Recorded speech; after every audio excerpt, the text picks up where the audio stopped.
it's really great to have Renate Klein. She's from Australia, an academic, writer, publisher, and feminist health activist. And she's also the founder and sort of director, or sort of runs Spinifex Press, that is one of the promotes and publishes some of the great books that we've been finding useful. So thanks very much for staying up late, Renate, and over to you.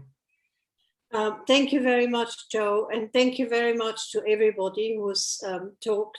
I totally agree with you. Before I start, in Australia, we actually acknowledge the land of the Indigenous people that we come from. So I'm speaking to you from the land of the Giru in far north Queensland.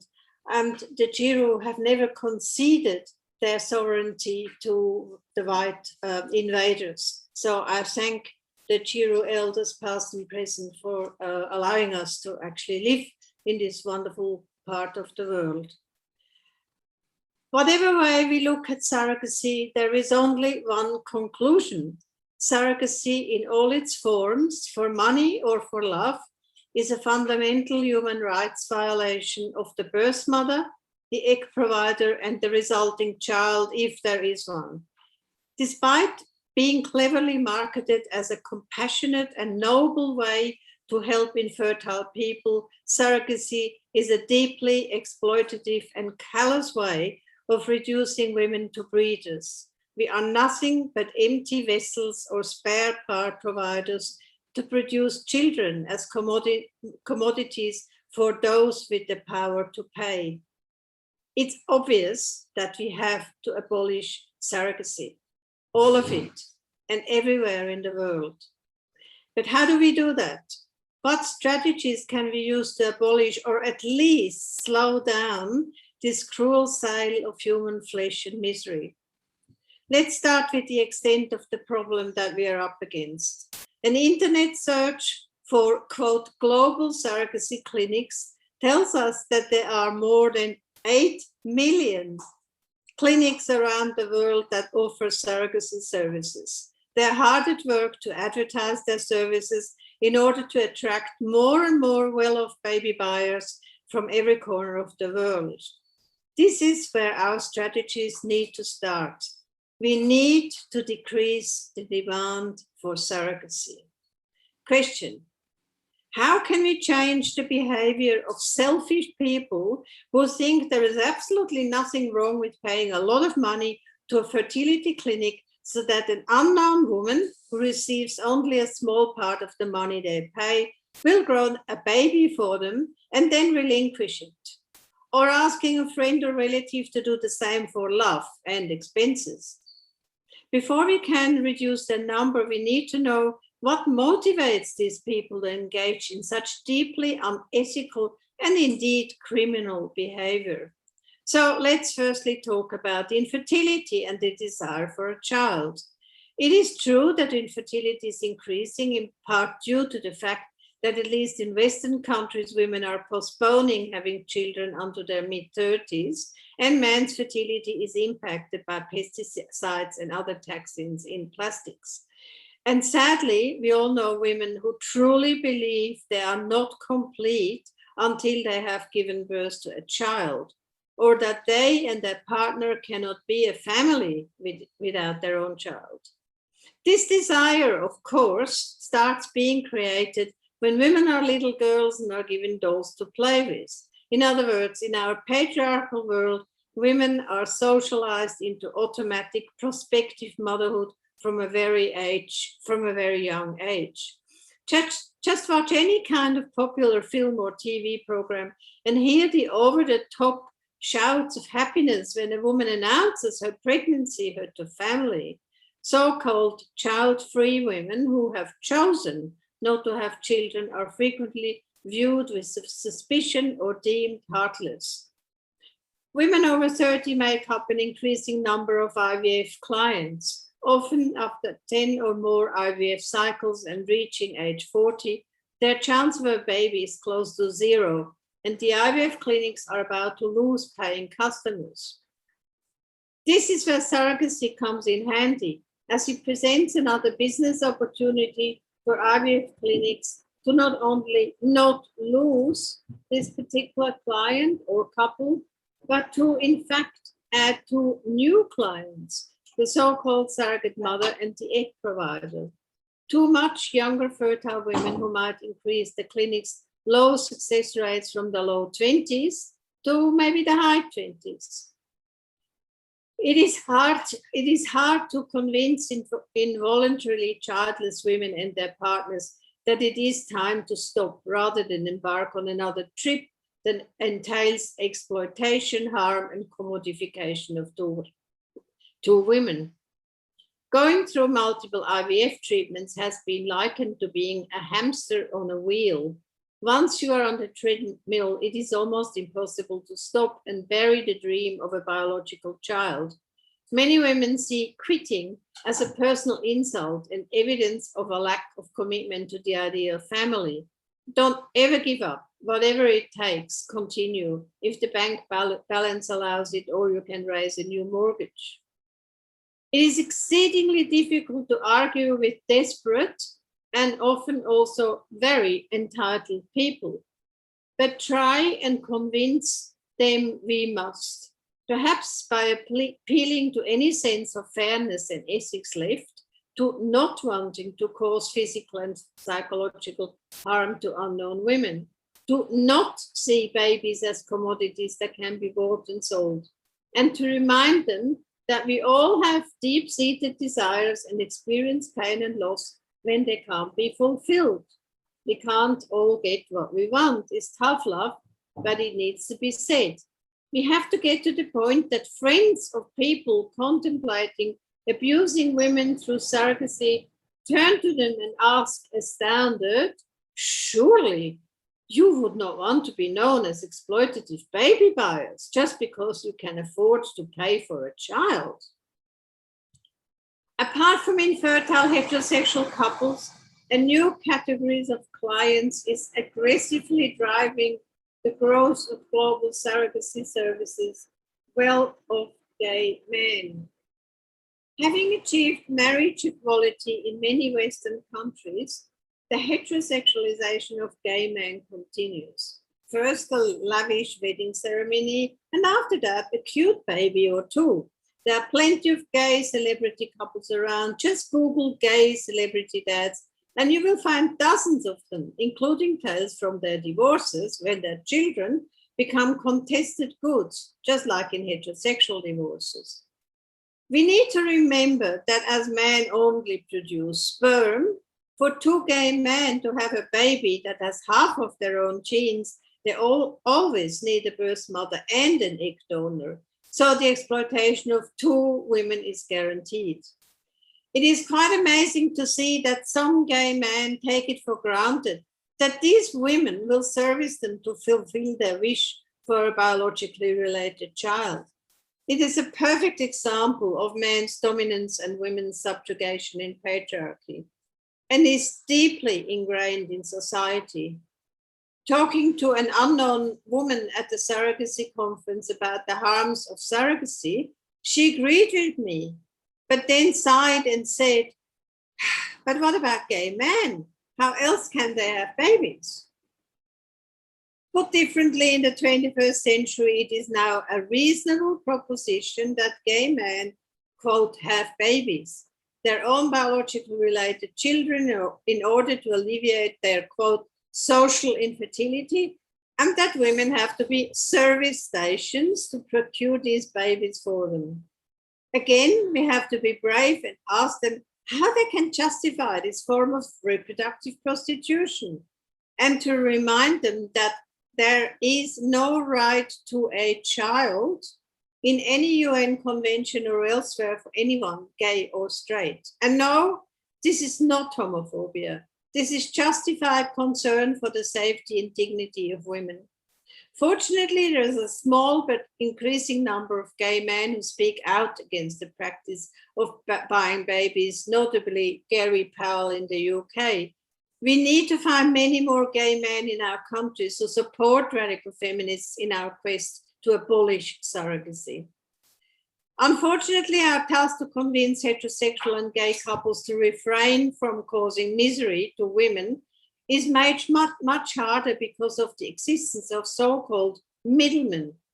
Advocacy and consumer groups who have built booming businesses by grooming heterosexual and homosexual clients alike and luring them to their surrogacy seminars, where they link them with international IVF clinics, prospective surrogates, and egg providers. These surrogacy pimps, as I call them, exist in many countries, such as the international group Men Having Babies from the US, who describe themselves as providing, quote, unbiased surrogacy parenting advice and support for gay men worldwide, for a fee, of course, which increases steadily depending on the type of service you want. An introduction to a stable of happy surrogates, good-looking egg providers. Again, that term reproductive prostitution is very apt. In Australia, the so-called not-for-profit consumer group Growing Families, formerly known as Families Through Surrogacy, with the darling of the media, Sam Everingham at the helm, is seeking surrogacy clients through their seminars in Sydney, Melbourne, Brisbane, Perth, and other cities, including Stockholm, London, Dublin, and Washington. The Australian Security and Investment Commission revealed in 2019 that, quote, in the past 5 years, Mr. Everingham's company earned $2 million Australian dollars in revenue. Just imagine what we as abolitionists could do with $2 million, that's about €1 million. And he still calls his organization not for profit. Asked by the ABC 7:30 report if he's assisting people to do something that's illegal in Queensland, New South Wales, and the Australian Capital Territory, where it is a criminal act to engage in national or international commercial surrogacy, Everingham responded, "We don't believe those laws are right." This was an outrageous statement to make. He's not advocating for a change in the law, but is urging people to break the law at their own peril because he personally disagrees with it. APSA, which is Abolish Surrogacy Australia, which we have started, some politicians and other groups are trying to stop Everingham and his organization from conducting seminars on international commercial surrogacy in states where engaging in commercial surrogacy in Australia or overseas is punishable by 1 to 3 year jail terms or fines of $100,000. But alas, so far we have not succeeded, but we will not give up. Abolitionists in different countries need to locate your own surrogacy pimps and expose their grooming activities. These groups often participate in so-called baby fairs that advocate for surrogacy with services and products, even in countries where all surrogacy is illegal, as for example in Germany. The next strategy brings me to exerting pressures on governments when there are government inquiries and mount campaigns to not legalize surrogacy, or at least not allow commercial surrogacy. It is tremendously important to remember that only a few countries in the world allow commercial surrogacy. Ukraine, Russia, which is connected to criminal activities, Serbia and Georgia, and some US states such as Oregon, California, and most recently, and totally shamefully in 2020, New York State. Then there are countries that allow only so-called altruistic surrogacy, Canada, Australia, Greece, Cyprus, and the UK. But there is a pro-surrogacy inquiry on the way that would like the UK surrogacy industry to become even bigger. For abolitionists with a legal background, this is certainly something to put your teeth into, as luckily many feminist groups are currently doing in the UK, amongst them Object. But it is good to remember that most of Europe remains surrogacy-free, including Spain, France, Italy, Germany, and Switzerland. And it is tremendously important to keep it this way. We simply cannot agree with liberals, feminists or otherwise, who believe in regulating this shoddy industry, arguing it is all about choice or it's in children's best interest regulation will never work, because for the ruthless surrogacy business and the surrogacy pimps, where money can be made, rules are there to be broken. And there is one institution that needs our urgent feminist attention. It is the Hague Conference on Private International Law. I stress private international law. That's HCCH. Their members come from 85 countries, and since 2015, delegates from 22 countries have been working on a, quote, parentage surrogacy project, which they want to turn into a surrogacy convention. It would enable people from countries where surrogacy is prohibited to go overseas, and then, following this private HCCH convention, bring the child born from surrogacy back, thus subverting national laws. If you Google HCCH Parentage Surrogacy Project, you will find the minutes from all the meetings and the list of country delegates. You could decide to locate the member from your country and ask them what the hell they're doing. ICASM and Marie-Josèphe have further plans for action next year when this HCCH convention might be completed. Still, surrogacy abolitionists are in a better position in our struggle against surrogacy than when Sweden was so very brave in 1999 to introduce its sex buyer law as part of its strategies to outlaw violence against women that penalizes prostitution buyers but supports prostituted people, mostly women, to exit the industry.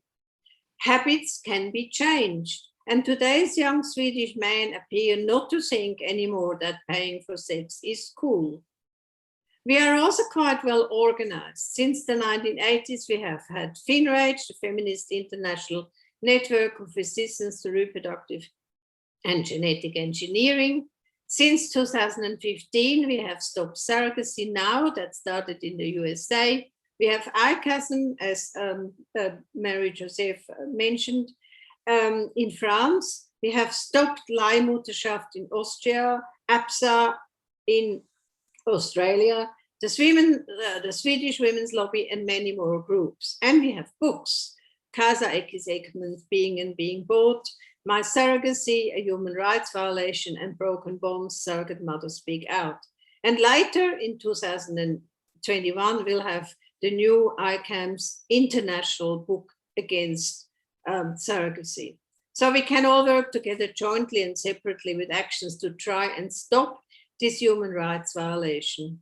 And ICASM has finished a Feminist International Convention for the Abolition of Surrogacy, drafted originally in 2016 in Paris. This is a very useful document for abolitionists everywhere, as we can use it to show how surrogacy violates a number of UN conventions. And it will be included in the new September-October 21 book. Now, there is one more strategy I want to mention, one that I believe lies at the core of our efforts to close down the global surrogacy industry. But I think it's one of the toughest, if not the toughest strategy that I propose.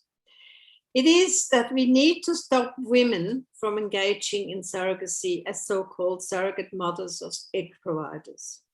And I am not talking about poor women in Ukraine or Russia who risk their lives in this unethical business because they need the little money they earn to feed their families and themselves. I am thinking of those women who, yes, quite like the money, but really want to be a surrogate mother because they want to, quote, help and, quote, do good. There is an important discussion to be had among feminists in general about our much prized female values, our empathy and compassion, caring for others, and our selflessness. Even poor women who engage in commercial surrogacy for the money often add that they believe they're doing something, quote, very beautiful by helping another family to have a child. And they are often praised as angels. The same is true of egg providers, one of whom wrote in January 2020 that, quote, donating my eggs was the greatest achievement of my life. The British woman who made this statement is a trained nurse. What I found shocking was that she was perfectly clear about the substantial health risks in undergoing hormonal stimulation and later egg harvesting. She felt through donating her eggs, her body, quote, which I'd neglected and loathed throughout most of my life, had healed itself. She said she was, quote, forever changed by this beautiful journey, an incredible process fueled by empathy and understanding, end quote. When I read these words, my blood almost curdled. This is clearly an intelligent and informed woman, and yet she is prepared to risk her health, even her life, by hoping to give another family a child, and also ignoring the IVF success rates in the low 20s. We need to engage in deep discussions about such behaviors with women of all ages, classes, skin colors, sexual orientations, and global locations.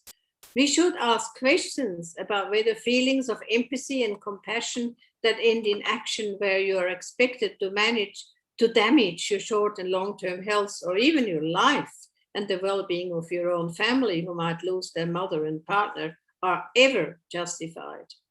These conversations might also include looking at earlier painful experiences such as abortion or adoption regret and bodily self-hatred, something that women are particularly good at. I think that we need to thoroughly analyze this, quote, compassion trap as a major hindrance to women overcoming the many hurdles present in patriarchy that keep the sex-class women from achieving equality with the sex-class men. Stay in a loveless and or violent marriage, quote, because of the children. Juggling paid work and housework that becomes so stressful that it results in ill health because asking for more support for one's male partner would result in violence, especially pertinent now after COVID. There are many more examples of caring and empathy where women put themselves second or third and get hurt. Surrogacy and egg donation are examples of such harm, often engaged in because of compassion. Saying yes to a relative to become their surrogate mother because of fear that saying no might make her family outcast can end with lifelong anxiety and depression and ongoing daily feelings of regret and loss for the taken away child. To sum up this call to develop and use a number of different strategies to abolish surrogacy and egg donation, I want to all of us, wherever we are in the world, to start discussions about surrogacy and speak out loudly and clearly against this dehumanizing practice. A strategy that is appropriate in one cultural context might not work in another, but let's start these conversations.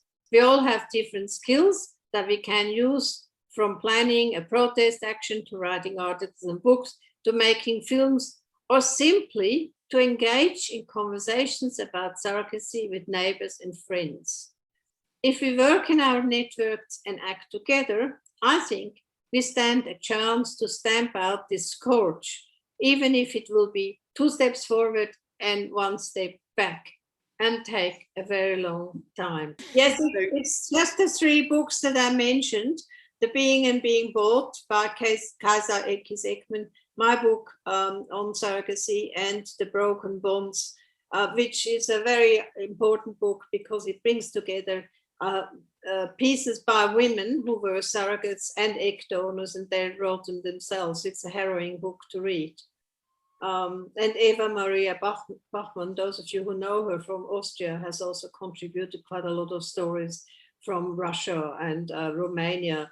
And it's just heartbreaking what the women go through. In Australia and other countries as well, a lot of the support for the abolition of surrogacy comes from people who are also very critical of adoption, often adoptees themselves. And as I write in my book, and I'm sure other people write about that too, we should have learned from the adoptive experience, where women spend their lives looking for their birth mothers, and sometimes also the sperm donors. And here we're doing, and in Australia, we had public apologies from the government to what was called the stolen generation, when Aboriginal women, their babies were taken from them and put in with white families, but also to unmarried women in the 60s, 70s, and 80s. And the government publicly apologized to them and said, this will never happen again. You will never be in a position where you cannot know your babies and treasure your babies and look after your babies. And now we're doing exactly the same. There are all these babies, these children who will grow up and will not know who their genetic mother was, because very often egg donation is anonymous. And so we now have already children born of egg donation and sperm donation frantically looking for their parents. And we will have exactly the same thing again in 20 years' time. And yet it's just happening because we should not forget that we are up against an enormous amount of money. As I said, 8 million clinics vying for clients. I think that's our biggest problem. The second biggest problem is that so much, like for instance, the HCCH stuff, from the Hague, is happening behind our backs. So we don't really know about it until the last minute. I've got one question about that 8 million number from Anna Zobnina, who's one of the attendees. And she says, where does this 8 million surrogacy clinic number come from? Is there a link or a publication? Because just Google it, Anna.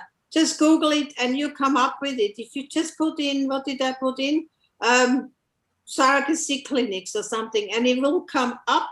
It really surprised me how many there were, but it was more than 8 million that came up. So it's enormous. It's enormous. Everybody wants to make money from this. And that links to what I said at the end, which I really think as women, as feminists, we need to have a very serious discussion, which is this compassion and this niceness and this empathy. I mean, we've always also heard it now in the COVID, epidemic, that, we have to be nice and compassionate, understanding and kind. And I'm at the point where I just want to scream and say, look at me. I'm really not kind. I'm really, really unkind.